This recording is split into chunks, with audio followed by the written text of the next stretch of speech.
মালদার কালিয়াচকের পরিযায়ী শ্রমিক আমির শেখকে বাংলাদেশি সন্দেহে বাংলাদেশে পুশব্যাক করার অভিযোগ সামনে আসতেই আমির শেখের বাড়ি গেলেন রাজ্য তৃণমূলের সাধারণ সম্পাদক তথা ফুরফুরা শরীফের পীরজাদা কাসেম সিদ্দিকী। সোমবার তিনি মুখ্যমন্ত্রী মমতা বন্দ্যোপাধ্যায়ের নির্দেশে কালিয়াচকের বাসিন্দা আমির শেখের বাড়ি যান, তার পরিবারবর্গের সঙ্গে কথা বলেন এবং দ্রুত আমির শেখকে বাড়ি ফিরিয়ে আনার ব্যাপারে তিনি পরিবারবর্গকে আশ্বস্ত করেন। সবার সঙ্গে আমি কথা বলবো বা আমরা পাশে যারা আছেন কথা বলবো, আমার সঙ্গে কথাও বলছি। যেখানে বিপদ হবে আমাকে বলবেন, আমি ছুটে আসবো। ওর বিয়ে আমি দিদিকে জানিয়েছিলাম, দিদি বলে তুমি ইমিডিয়েটলি যাও, যে ওর বাবার সঙ্গে একটু কথা বলো, আত্মীয় স্বজন একটু কথা বলো। আমি কিন্তু দিদির নির্দেশেই কিন্তু আপনার কাছে এসেছি। এখন তো চাচ্ছেন খুব তাড়াতাড়ি আপনার ছেলে বাড়িতে আসবে। উল্লেখ্য, সম্প্রতি এক গুরুতর অভিযোগ সামনে আসে। মালদার কালিয়াচকের জালালপুর অঞ্চলের নারায়ণপুর গ্রামের পরিযায়ী শ্রমিক আমির শেখকে রাজস্থানে বাংলাদেশি সন্দেহে আটক করার পর প্রথমে 2 মাসের মতো তাকে ডিটেনশন ক্যাম্পে আটকে রাখার অভিযোগ ওঠে। তবে শুধু ডিটেনশন ক্যাম্পে আটকে রাখা নয়, সম্প্রতি তাকে বিএসএফের মাধ্যমে বাংলাদেশে পুশব্যাক করার মতো গুরুতর অভিযোগ উঠে আসে। ঘটনায় আমির শেখের বাবা জিএম শেখ অভিযোগ করে বলেন, তার ছেলে আমির শেখ মাস 3 আগে রাজস্থানে শ্রমিকের কাজ করতে গিয়েছিল, কিন্তু বাংলা ভাষায় কথা বলার অপরাধে রাজস্থান পুলিশ প্রথমে তার ছেলেকে বিনা দোষে 3-4 দিনের মতো থানায় আটক করে রাখে, পরে তাকে ডিটেনশন ক্যাম্পে পাঠিয়ে দেয়। 2 মাসের মতো ছেলেকে ডিটেনশন ক্যাম্পে রেখে সম্প্রতি বিএসএফের মাধ্যমে বাংলাদেশে পুশব্যাক করে। পুশব্যাক করার দিন কয়েক পরেই তারা নেট মাধ্যমে দেখতে পান ছেলে বাংলাদেশে অসহায়ভাবে কাঁদছে, বাড়ি ফেরার জন্য কাতর আর্জি জানাচ্ছে, যা দেখে তারা কান্নায় ভেঙে পড়ে। তারা ছেলেকে দেশে ফিরিয়ে আনতে মুখ্যমন্ত্রী মমতা বন্দ্যোপাধ্যায়ের উদ্দেশ্যে করুণ আবেদন জানান।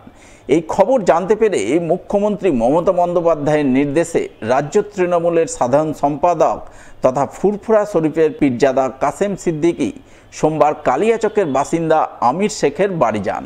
তার পরিবারবর্গের মুখ থেকে প্রথমে তিনি গোটা ঘটনার বিবরণ শোনেন। এরপর তিনি বাংলাদেশে পুশব্যাক করা আমির শেখকে দ্রুত বাড়ি ফিরিয়ে আনার ব্যাপারে পরিবারবর্গকে আশ্বস্ত করেন। কিছুদিন আগে হয়তো আপনারা সবাই জানেন, আপনাদের মিডিয়ার মাধ্যমে দেখেছি বা আমরা বাস্তবায়িত দেখছি, একটা ছেলেকে এই জালালপুর থেকে বাইরে কাজে গিয়েছিল, তাকে তুলে বাংলাদেশে পাঠিয়ে দিয়েছে। মানে এই অত্যাচার, এই মানুষের উপরে যেভাবে অত্যাচার করছে, যেখানে বিজেপি শাসিত এলাকা আছে সেখানে বাঙালিদের উপরে বারবার অত্যাচার হচ্ছে। সেই অত্যাচারের মুখে ওই ছেলেটা পড়েছে। শুধু ও নয়, অনেকজন পড়েছে। তার আত্মীয় জনের সঙ্গে কথা বললাম, কথা বলে আমি তাদেরকে আশ্বাস দিলাম যে যত তাড়াতাড়ি তোমার বাচ্চাকে আমাদের বাড়িতে আমরা আনিয়ে দেবো। দিল্লিতে মালদার চাঁচলের পরিযায়ী শ্রমিক তার স্ত্রী ও শিশু সন্তানের উপর পুলিশি নির্যাতনের ছবি তুলে ধরে রবিবার নিজের এক্স হ্যান্ডেলে পোস্ট করেছিলেন মুখ্যমন্ত্রী মমতা বন্দ্যোপাধ্যায়। আর এই অপরাধেই রবিবার রাতে ফের ওই পরিযায়ী শ্রমিক সহ তার গোটা পরিবারকে আটক করার অভিযোগ উঠল দিল্লি পুলিশের বিরুদ্ধে। সোমবার এই ঘটনা জানাজানি হতেই নতুন করে ফের জোর চাঞ্চল্য তৈরি হলো মালদার চাঁচলের পিরোজাবাদ এলাকায়। কারণ দিল্লি পুলিশের হাতে আটক পরিযায়ী শ্রমিক মুক্তার খান, তার বাবা মা ও তার স্ত্রী চাঁচলের পিরোজাবাদের বাসিন্দা। তারা দীর্ঘদিন ধরে দিল্লিতে সপরিবারে থেকে শ্রমিকের কাজ করে দিন গুজরান করছিলেন। মুক্তার খানের বোন মুক্তারি খাতুনের অভিযোগ, গত শনিবার দিল্লি পুলিশ তার বৌদি সহ বৌদির শিশু সন্তানকে আটক করে থানায় নিয়ে বাংলাদেশি সন্দেহে নির্যাতন চালায়, পরে তাদের ছেড়ে দেয়। কিন্তু তাদের উপর হওয়া নির্যাতনের ছবি তার দাদা ফেসবুকে পোস্ট করেন, যা রবিবার মুখ্যমন্ত্রী মমতা বন্দ্যোপাধ্যায় তার এক্স হ্যান্ডেলে তুলে ধরে দিল্লি পুলিশের বাঙালি নির্যাতনের বিরুদ্ধে সরব হন।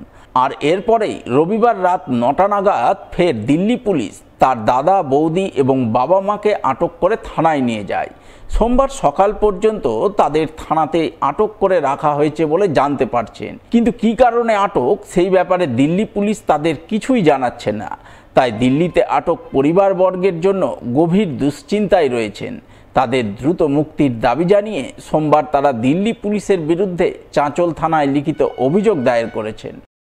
আবার নিয়ে গেছে ধরে রাত্রেবেলায়, ওই যে এখানে মমতা করেছে তাই জন্য, মিডিয়া করেছে, ওখানে গেছে থানায় তাই জন্য ধরে নিয়ে গেছে, আটকে রেখেছে, খাওয়া দাওয়া দেয়নি কিছু, এরকম বসিয়ে রেখেছে। আমার দাদাকে অন্য জায়গায় রেখেছে, কিছু বলছে না, বলছে ইয়ে আছে বাংলাদেশি আছে তাই জন্য। থানায় অভিযোগটা করেছি, মারধর করেছে, হ্যাঁ, আর ওখানে ওদেরকে বাংলাদেশি বলে, হ্যাঁ, ওদেরকে ধরা হয়েছে, থানায় নিয়ে গিয়ে ওদেরকে মারধর করেছে। এই নিয়ে কমপ্লেনটা চাঁচল থানায় আমরা লোকালে করেছি। কেন নিয়ে গেল, কি কারণে নিয়ে গেল, কোনো কিছু ওদেরকে জানাচ্ছেও না, কোনো ওদের কাছ থেকে কোনো অভিযোগও নিচ্ছে না, থানায় এখনও আটক আছে। এই গোটা ঘটনার নিন্দায় সরব হয়েছেন তৃণমূলের রাজ্যসভার সাংসদ মৌসম নূর। তিনি এর বিরুদ্ধে আগামী দিনে বড়সড় আন্দোলনের নামার হুঁশিয়ারি দেন। যারা বাংলাভাষী, যারা বাংলায় কথা বলছেন, বিভিন্ন জায়গায় পরিযায়ী শ্রমিকরা বা যারা দীর্ঘদিন ধরে বাংলা থেকে বেরিয়ে বাইরে বাস করছেন, বিশেষ করে যেই রাজ্যগুলো বিজেপি শাসিত রাজ্য, যেখানে বিজেপি শাসন আছে, সেখানে যেভাবে মানে পরিযায়ী শ্রমিকদের যারা বাংলায় কথা বলছেন তাদের উপরে প্রচণ্ড অত্যাচার হচ্ছে। তাদেরকে বলা হচ্ছে যারা বাংলাদেশি, এবং তাদেরকে বলে অনেকজনকে তার বাংলাদেশে পৌঁছানোরও ব্যবস্থা করার চেষ্টা করছে সেখানকার পুলিশ এবং সেখানকার রাজ্য সরকার। তো আমরা সত্যি খুব অবাক। আমাদের নেত্রী মুখ্যমন্ত্রী এই বিষয়গুলো পুরোপুরি জানেন। এই গত দুদিন আগেরই ঘটনা, আমাদের চাঁচলেরই একটা ফ্যামিলি, তারা দিল্লিতে গীতা কলোনিতে বসবাস করে দীর্ঘদিন ধরে, কিন্তু যেহেতু তারা বাংলায় কথা বলছিলেন, তাদের পেপারস চাওয়া হয়েছে, তারা আধার কার্ড, ভোটার আইডি সব কিছু দেখিয়েছে, কিন্তু তাও বলা হচ্ছে এগুলো সব জালি, তোমরা বাংলাদেশি। তার মধ্যে একটা মহিলাকে প্রচণ্ড মারধর করা হয়েছে, তার 1.5 বছরের বাচ্চাকেও মারধর করেছে পুলিশ। তো এই ধরনের অত্যাচার চলছে। আমাদের মুখ্যমন্ত্রী সব কিছুই জানেন। আমাদের রাজ্য সরকার, সেই রাজ্যগুলো মানে দিল্লি আমাদের রাজধানী, কিন্তু দিল্লির বুকে এই ধরনের অত্যাচার হচ্ছে আমরা ভাবতে পারি না। তো এরকম অত্যাচার চলছে। আমাদের মুখ্যমন্ত্রী পুরো বিষয়টা জানেন, উনি মানে কথাও বলছেন সেই রাজ্যগুলোর সঙ্গে, এবং আগামী দিনে যদি আন্দোলন করতে হয় মানে বিরাট আকার ধারণ করবে।